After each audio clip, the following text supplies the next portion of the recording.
Hello ជំរាបសួរពុកម៉ែបងប្អូនមួយជាទីស្រឡាញ់ទាំងអស់គ្នា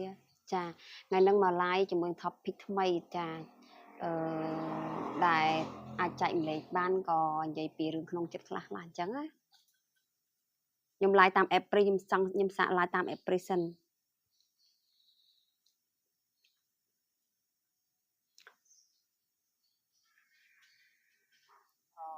អ៊ុយស្អាតភ្លឺខ្ញុំ live តាម app ព្រីខ្ញុំសាក live តាម app ព្រីសិនបងប្អូនដឹងស្រាប់ឯថាខាង page ទេ2 mode គឺជា page ដែលលក់អីវ៉ាន់រោងចក្រនាំចេញចាអញ្ចឹងថ្ងៃហ្នឹងខ្ញុំនឹងមកលើក topic ថាតើការលក់អីវ៉ាន់រោងចក្រនាំចេញពីព្រោះរាល់ថ្ងៃសប្តាហ៍ថ្ងៃហ្នឹងគឺខ្ញុំលក់តែកៅអៅកូនក្មេងទេហើយខ្ញុំលក់តែខ្ញុំលក់មានពីរប្រភេទគឺខ្ញុំលក់អីវ៉ាន់រោងចក្រនាំចេញនិងអីវ៉ាន់ដេរក្នុងស្រុកហើយថ្ងៃនេះខ្ញុំនឹងលើក topic និយាយថាការលក់អីវ៉ាន់រោងចក្រនាំចេញហ្នឹងគឺមានគុណសម្បត្តិអ្វីហើយនិងគុណវិបត្តិអ្វីអញ្ចឹងណាអញ្ចឹងខ្ញុំនឹងនិយាយ topic នេះចែករំលែកជូន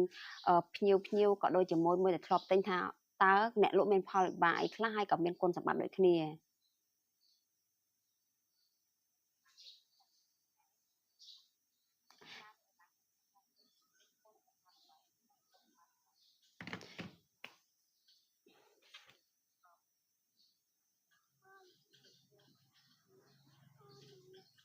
ចឹងខ្ញុំ like ខ្លីៗទេចា like ខ្លីៗ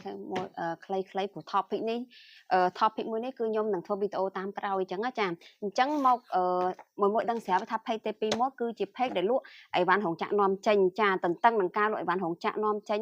គឺដូចថាមានគុណវិបត្តិអីខ្លះហើយនិងគុណសម្បត្តិអីខ្លះអញ្ចឹងណាអញ្ចឹងថ្ងៃនេះគឺខ្ញុំលើកនិយាយពីគុណសម្បត្តិនិងគុណវិបត្តិតាក់ទងនឹង topic មួយនេះចាអញ្ចឹងសម្រាប់មួយឲ្យ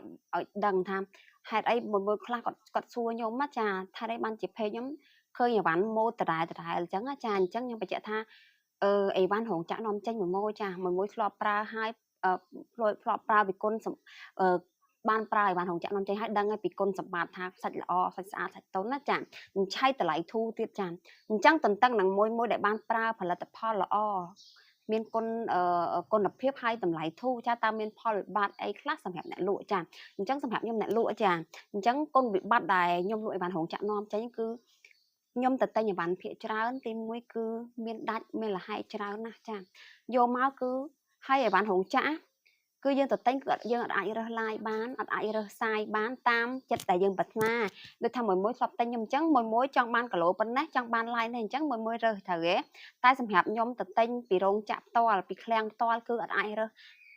ឡាយរើសសាយតាមចិត្តយើងឯងចាហើយដល់ពេលយកមកអីវ៉ាន់ដែលយើងទិញយកមកហ្នឹងមិនថាទិញចាប់ឆាយមានអីវ៉ាន់អីទិញអីវ៉ាន់ហ្នឹងហើយលក់អីវ៉ាន់ហ្នឹងដូចគ្នាចាអញ្ចឹងទៅអីវ៉ាន់យកមកអញ្ចឹងហើយគឺមានដាច់មានប្រឡាក់មានខូចត្រង់ទ្រាយទៅហើយខ្លះអីវ៉ាន់ខ្លះមានខូចខ្វះលក្ខណៈអញ្ចឹងណាចាអញ្ចឹងពេលដែលយកមកទៅវាមានដាច់មានលហែកហើយបើសម្អាតដាច់លហែកហ្នឹងហើយគឺយើងលក់អត់បានគឺខ្ញុំត្រូវកូរមកបាវទុកហ្នឹងទៅឬកូរបាវទុកហើយអីវ៉ាន់ខ្លះគឺអត់តាន់គ្រប់លក្ខណៈដូចខ្វះលេវដូចខ្វះលេវអញ្ចឹងទៅបើខ្វះលេវបើសិនលេវខ្លះយើងអាចយកទៅដេរនៅផ្សារបានតែលេវខ្លះយើងអត់ដេរបានព្រោះលេវកឹបគឺមានតែនៅក្នុងឃ្លាំងទៅកឹបបានអញ្ចឹងទៅដេរអត់កើតទេអញ្ចឹងមានថាដូចខូចដូចគ្នាចាហើយភាគច្រើនយកមកគឺមានតូចច្រើនមែនទែនចាអីវ៉ាន់ដែលយកមកគឺតូចចាអញ្ចឹងសម្រាប់អ្នកលក់ដូចគ្នាគាត់ជាដឹងអីវ៉ាន់ជាពិសេសមួយដែលគាត់កាត់ដុំខ្ញុំច្រើនគាត់ចង់បានសាយតូចទេពីព្រោះយកសាយតូចទៅគាត់ពិបាកលក់ចាអញ្ចឹងខ្ញុំកោអាសាយទូចច្រើនទូចជាង3ខែទេបងបើសាយ3ខែនៅយើងពាក់កើតតែអាសាយតូចជាង3ខែទេគឺយើងពាក់កើតទេយកនិយាយរួមសម្រាប់ដាក់តុកតាឲ្យតុកតាចាអញ្ចឹងហើយអ្វីដែលសំខាន់មួយទៀតតកតងការលក់អីវ៉ាន់រោងចក្រនាំចេញហ្នឹងគឺពិបាករកទិញមែនទេចាមួយឃើញភាគច្រើនសូម្បីតែเพจខ្ញុំណាអត់សូវរកម៉ូតបានលក់ទេព្រោះអីវ៉ាន់រោងចក្រនាំចេញពិបាកទិញមែនទេពិបាករកឃ្លាំងទិញចាពេលយើងរកឃ្លាំងបានទៅទិញយកមកអីវ៉ាន់អត់សូវល្អអញ្ចឹងទៅហើយ ដាច់លហើយតូចទៀតហើយអត់អាចរើសឡាយបានអញ្ចឹងទៅរើសសាយបានទៀតហើយកន្លែងហ្នឹងសម្រាប់បងមួយដែលឃើញខ្ញុំលក់អញ្ចឹងណាបើសិនជាអូនមកថាបងឆ្លាញ់ម៉ូតហ្នឹងហើយបងសួរទៅគីឡូធំជាងអូនអញ្ចឹងណាបងអាចទិញទុកបានតែទុកបានព្រោះថាពេលលក់អាម៉ូតហ្នឹងអស់ហើយវាអត់មានទៀតទេអញ្ចឹងអីវ៉ាន់រោងចក្រគឺអញ្ចឹងឯងចាអាហ្នឹងគឺគុណវិបត្តិសម្រាប់អ្នកលក់ប៉ុន្តែសម្រាប់បងអ្នកទិញគឺខ្ញុំគិតថាដូចជាអត់មានគុណវិបត្តិអីទេពីព្រោះគុណវិបត្តិរបស់អ្នកទិញគឺខ្ញុំហ្នឹងគឺត្រូវអស់ហើយអញ្ចឹងថ្ងៃយើងលើកមកនិយាយពីគុណសម្បត្តិថាតើការលក់អីវ៉ាន់រោងចក្រនាំចេញមានគុណសម្បត្តិអីខ្លះចាតើតើនឹងគុណសម្បត្តិណាបើសិនបើខ្ញុំទៅទិញនៅឃ្លាំងបានប្រែគឺនិយាយរួមគុណសម្បត្តិវាគឺថាពេលដែលខ្ញុំទៅទិញអីវ៉ាន់បានមកល្អចាល្អគឺលក់ដាច់ចាអញ្ចឹងខ្ញុំទៅទិញបានមកអីវ៉ាន់ល្អប្រែនល្បីលក់ក្នុងតម្លៃធូរហើយឲ្យបងមួយដែរចេញគាត់អ្នកប្រើប្រាស់ក៏ប្រើប្រាស់បានប្រែនល្បីស្គាល់ប្រែនល្បីជាប្រែនស៊ីនហើយក្នុងតម្លៃធូរបំផុតចាអញ្ចឹងណាដូចខ្ញុំអញ្ចឹងមុននឹងខ្ញុំចាប់ដើមលក់អីវ៉ាន់រោងចក្រក៏ខ្ញុំអត់ដែរស្គាល់ប្រែននាំចេញដែរតែពេលចាប់ដើមលក់មកគឺខ្ញុំស្គាល់ប្រែនខ្លះគឺសាច់ល្អមែនទែនហើយលក់យើងនិយាយដូចយើងប្រើយើងចាយលុយតិចតែបានរបស់ប្រើស៊ីនប្រែនស៊ីនអញ្ចឹងណាដូចធម្មតាដូចយើងនិយាយពីប្រែនឧទាហរណ៍ប្រែនណៃបើប្រែនទៅលក់សុកគេហ្នឹងគឺមិនតិចទេអាមួយតែពេលយើងយកយើងទិញអីវ៉ាន់ហ្នឹងបើយើងមកលក់ក្នុងតម្លៃធូរមែនទែនចាហើយសម្រាប់គុណភាពបងដែលយកទៅបងមួយដែលធ្លាប់ទិញអីវ៉ាន់រោងចក្រនាំចេញមិនថាទិញពីពេកខ្ញុំឬពេកណាឯងឲ្យតែបានអីវ៉ាន់ស៊ីនគឺសាច់ស្អាតសាច់ត្រជាក់សាច់ទន់ហើយអ្វីដែលសំខាន់បោកអត់បាយពណ៌អត់ធុអត់ហើពណ៌អត់ធុ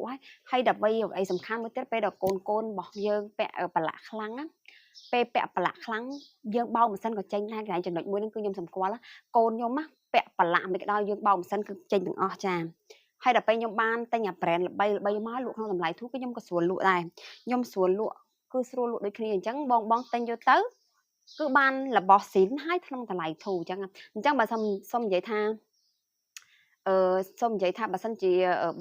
គុណវិបត្តិអ្នកលក់ហ្នឹងទទួលអស់ហើយអាសាយតូចចាសាយតូចតុកម្ដុំសាយអាប្រឡាក់អាដាច់អាលហែកគឺតុកម្ដុំចាអញ្ចឹងលក់តែល្អជូនបងមួយទេអញ្ចឹងសម្រាប់មួយដែលគាត់យកទៅបានប្រែនស៊ីនប្រែនល្អហើយក្នុងតម្លៃធូរអញ្ចឹងណាចាអញ្ចឹងសម្រាប់បងដែលអត់ធ្លាប់ប្រើអីវ៉ាន់រោងចក្រនាំចេញអាចសាកល្បងទិញបានចាហើយខ្ញុំតាក់ទងនឹងប្រែនអីវ៉ាន់រោងចក្រនាំចេញគឺមានច្រើនប្រែនហើយដូចថាមានប្រែនខ្លះនាំទៅប្រទេសអាមេរិកប្រែនខ្លះទៅបារាំងប្រែនខ្លះទៅជប៉ុនប្រែនខ្លះទៅកូរ៉េអញ្ចឹងសូម្បីតែខ្ញុំជាអ្នកលក់ក៏ខ្ញុំអត់ដឹងច្បាស់ថាមានប្រែនណាខ្លះដែរប៉ុន្តែឥឡូវនេះខ្ញុំអាចរៀបរាប់ទូតាក់ទងនឹងប្រែនអីវ៉ាន់រោងចក្រនាំចេញដូចជាប្រែនអីប្រែនណៃចាប្រែនណៃប្រែនដែលល្បីជាងគេគឺប្រែនកាត់ទ័រចាប្រែនកាត់ទ័រប្រែន Amazon ចាមានអីមានកៃប៊ីចឹងទៅមានH&M មានអាស្អីជោគបឺតចឹងទៅណាមានច្រើនប្រែនចឹងចាអញ្ចឹងសម្រាប់បងដែលមានបំណងចាលក់អីវ៉ាន់រោងចក្រនាំចេញចាបងអាចគិតពិចារណាពីគុណសម្បត្តិនិងគុណវិបត្តិនឹងបើយើងបានទិញអីវ៉ាន់បានល្អគឺលក់អត់ចេះនិយាយរួមដូចខ្ញុំរាល់ថ្ងៃអញ្ចឹងខ្ញុំទិញអីវ៉ាន់មកគឺខ្ញុំអត់ខ្លាចលក់អត់អស់ហើយខ្ញុំខ្លាចតែអត់មានអីវ៉ាន់លក់ឯរាល់ថ្ងៃព្រោះទិញអីវ៉ាន់មកខ្ញុំយកមកគឺខ្ញុំរើអាប្រឡាក់អាដាច់អាលហែកអាទូចចេញម្ដុំហើយខ្ញុំលក់តែអីវ៉ាន់ល្អទេអញ្ចឹងខ្ញុំមិនដែលខ្លាចថាអីវ៉ាន់យកមកច្រើនលក់អត់អស់ខ្ញុំខ្លាចតែអត់មានអីវ៉ាន់លក់ឯកន្លែងហ្នឹងហើយសម្រាប់បងដែលគាត់ចង់លក់អីវ៉ាន់រោងចក្រនាំចេញបងអាចមើលវីដេអូនេះគឺវាមានគុណវិបត្តិជាច្រើនសម្រាប់យើងអ្នកលក់តែបើបងសម្រាប់អ្នកទិញគឺអត់បញ្ហាឲ្យតែគាត់លះឲ្យគាត់ឃើញលះពេកផុសថ្មថ្មីគាត់ទិញលះគឺទិញបានតែបើគាត់គិតយូរចាគាត់គិតយូរបើសិនជាគាត់គិតយូរអមគាត់ឃើញម៉ូតស្អាតហើយគាត់គិតយូរបានទៅលើគេភាគច្រើនអញ្ចឹងឲ្យតែខ្ញុំមានម៉ូតថ្មីផុសប៉ាប់មានគេឆាតទិញអត់ចាំបាច់ប៊ូតទេតែបើគាត់សួរឲ្យគាត់គិតមួយថ្ងៃស្អែកឡើងអស់ហ្មងចឹងវាថាប្រែនរោងចក្រនាំចេញតែបងឃើញស្អាតម៉ូតស្អាតធំជាអូនបងទិញយកទុកទៅព្រោះតែបងគិតយូរគេយកអស់ហើយកន្លែងហ្នឹងចាហើយមកវិញទៀតគឺដូចថាពេកខ្ញុំគឺខ្ញុំមានលក់អីវ៉ាន់គេហៅអីវ៉ាន់ដេក្នុងស្រុកចាខ្ញុំកំពុងតែសម្រាប់ចិត្តថាតើខ្ញុំគួរទៅទិញពីក្រៅប្រទេសយកមកលក់អត់ពីព្រោះឥឡូវពិបាករកម៉ូតលក់មែនតែនអញ្ចឹងបងចាអញ្ចឹងសម្រាប់បងដែលឃើញខ្ញុំលក់អីវ៉ាន់រោងចក្របងអាចជួយ support ជួយទិញអូខេអរគុណច្រើនចាហើយតែមកទៅខ្ញុំមិនដឹងថាតើខ្ញុំគួរទិញពី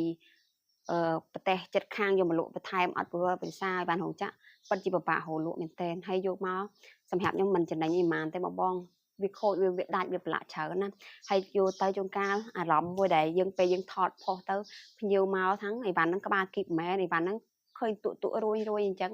ពាក្យសម្ដីហ្នឹងគឺខ្ញុំស្គាល់មែនប៉ុន្តែវាអត់ជាបញ្ហាដល់ពេលដែលគាត់ឃើញវាអត់សូវស្អាតដល់ពេលដែលគាត់បានទិញម្ដងហើយគឺគាត់មកជាលើកទី2លើកទី3ទេប៉ុន្តែអ្វីដែលសំខាន់សម្រាប់បងដែលចង់លក់អីវ៉ាន់រោងចក្រនាំចេញបងអាចមើលវីដេអូនេះថាតើវាមានគុណនិយាយរួមគុណវិបត្តិច្រើនណាស់សម្រាប់អ្នកលក់ចាបើតែសម្រាប់អ្នកបងតែយកប្រើគឺសុទ្ធតែគុណសម្បត្តិទាំងអស់តែគាត់តែទិញលឿនគឺបានប្រើអញ្ចឹងណាបងចា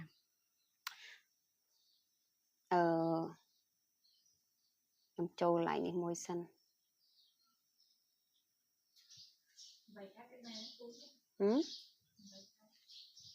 អត់បានទេ3ខែចូល9គីឡូហ្នឹងណា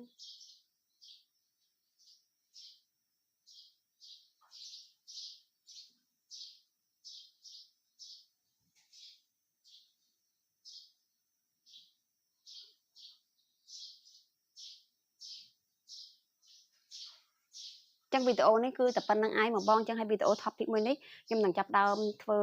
វីដេអូ clip ខ្លីមួយទៀតចាអរគុណច្រើនជួបគ្នាក្នុងឆាតបន្ត